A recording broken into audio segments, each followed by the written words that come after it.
ज्याप्रमाणे आपण फळफुलांची विविध प्रजाती पाहिल्या त्याचप्रमाणे तुम्ही ते पाहू शकता की शेतीसाठी किंवा पाळण्यासाठी आपण जे कोंबड्या बदक असतील ते सुद्धा ते वेगवेगळ्या प्रमाणात आहे, वेगवेगळ्या प्रजाती आहे त्याच्या.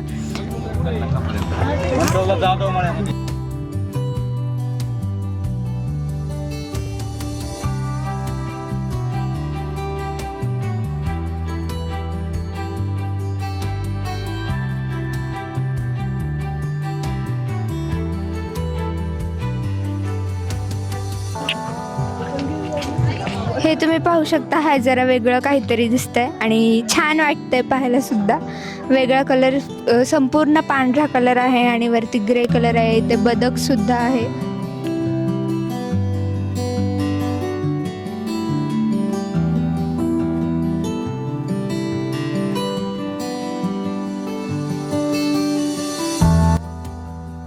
आपल्यासोबत हे दादा आहेत आणि ते आता आपल्याला माहिती देतील की कोणती प्रजाती आहे किंवा यांचं महत्त्व काय. दादा, यांच्याबद्दल काय सांगा? नमस्कार, मी रवी जाधव, मयूर हॅचरीज मंचर. आपण इथं गावरान कोंबड्यांचा मॉल कृषी विज्ञान केंद्रामार्फत लावलेला आहे. तर ही ब्लॅक ॲस्ट्रोलॉप जात आहे. ही अंड्यासाठी सर्वात जास्त अंडी देणारी कोंबडी, जगातली सर्वात जास्त गावरांमध्ये अंडी देणारी कोंबडी ब्लॅक ॲस्ट्रोलॉप. 250 ते 280 अंडी देते. वार्षिक अंडी उत्पन्न याचं 280च्या आसपास मिळतं. इथे वरती अंड पण ठेवलेलं आहे, तुम्ही पाहू हे शकता. तुम्ही पाहू शकता. ह्या पद्धतीने याचं अंड असतं.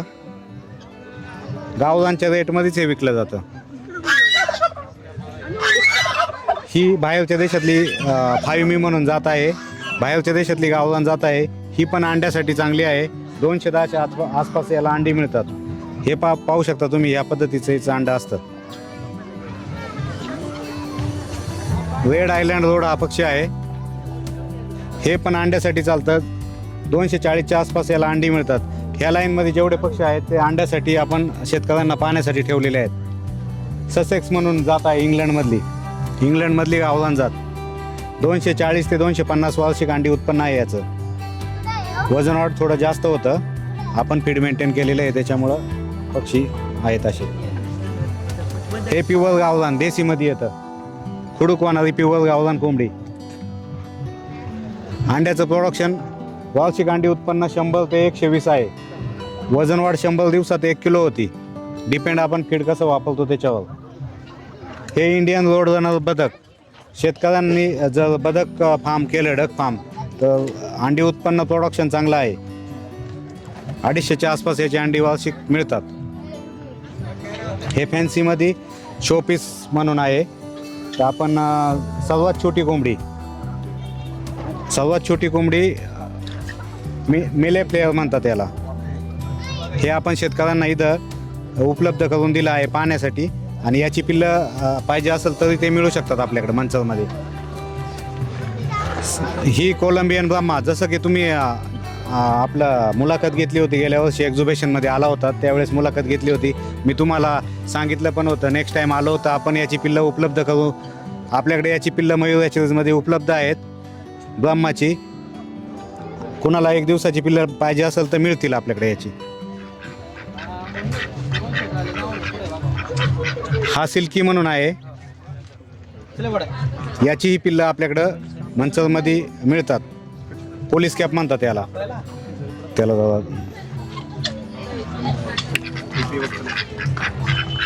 हे व्हाईट पेकिंग डक आहेत. मांसासाठी सांभाळले जातात, अंड्यासाठी सांभाळले जातात. 2 in 1 पर्पज आहे. हे पण मिळतात आपल्याकडं. हे गिनी फाउल आहे. चिनी कोंबडी म्हणतात याला. हे पण चिक्स मिळतील आपल्याकडं. मोठे पक्षी पाहिजे असेल ते पण मिळतील. आसिल आहे. आसिल फायटर आपलीच जात आहे गावरान कोंबडी. तामिळनाडू, कर्नाटक त्या भागात जास्त पैदास होती याची. हे पण आपल्याकडे मिळतं आहे. गिरिराज आहे. गिरिराजचे पण पिल्लं आपल्याकडे मिळतात मंचरमध्ये. ही वजन वाढ फास्ट आहे. 60 ते 65 दिवसात 1200 ते 1300 ग्रॅम वजन होतं याचं. मांसासाठी लोक पाळू शकतात. त्याच्यासोबत आपण सोनाली मार्केटमध्ये आणलेलं आहे. सोनाली पण आहे. 90 दिवसात याचं वजन वाढ होतं. 1 किलो ते 1200 ग्रॅम डिपेंड आपण फीड काय देतो ते, आणि अंड्यासाठी पण चालतो. 2 in 1 पर्पज आहे. आणि कावेरी पण आहे. 70 ते 75 दिवसात याचं 1200 ते 1300 ग्रॅम वजन होतं ॲव्हरेज. आणि अंड्यासाठीही चालतो. 2 in 1 पर्पज आहे. त्या ऑस्ट्रेलियन टर्की म्हणून ते पण शेतकऱ्यांना पाहण्यासाठी आणलं आहे. त्याची पण पिल्लं आपल्याकडं मयूर हॅचरीजमध्ये उपलब्ध होतील. तर आपण पाहिलं की इथे एवढ्या प्रकारच्या कोंबड्या आहेत. तर दादा, तुमच्याकडे एकूण किती प्रकार आहेत आणि तुम्ही त्यांचं सांभाळ कसं करता? आपण इथं शेतकऱ्यांना पाहण्यासाठी 16 प्रजातीच्या गावरांमधील 16 जाती ठेवलेल्या आहेत. तर शेतकऱ्यांना अंड्यासाठी कुठली जात पाहिजे, मांसासाठी कुठली जात पाहिजे, त्याची सर्व माहिती इथं आपण दिलेली आहे शेतकऱ्यांना. तर उद्या फक्त शेवटचा दिवस आहे एक्झिबिशनचा. कुणाला जर प्रदर्शनमध्ये यायचं असेल, कुक्कुटपालन व्यवसाय करायचा असेल तर तुम्ही येऊ शकता. आमच्याशी आमच्या स्टॉलला भेट देऊ शकता. तर संपर्क क्रमांक आहे 9860 47 82 90. मयूर हॅचरीज, मंचल. तर तुम्ही पाहिलं की जसा अनेक इतर स्टॉलवर गर्दी होती, तशी हा पण एक स्टॉल, वेगळ्या प्रकारचं स्टॉल आपण म्हणू शकतो. इथे सुद्धा भरपूर प्रमाणात गर्दी आहे आणि अजूनही लोक येत आहेत. आणि तुम्हीसुद्धा जर अजून भेट दिली नसेल या प्रदर्शनात तर नक्की या प्रदर्शनाला भेट द्या आणि या स्टॉलला सुद्धा आवर्जून भेट द्या.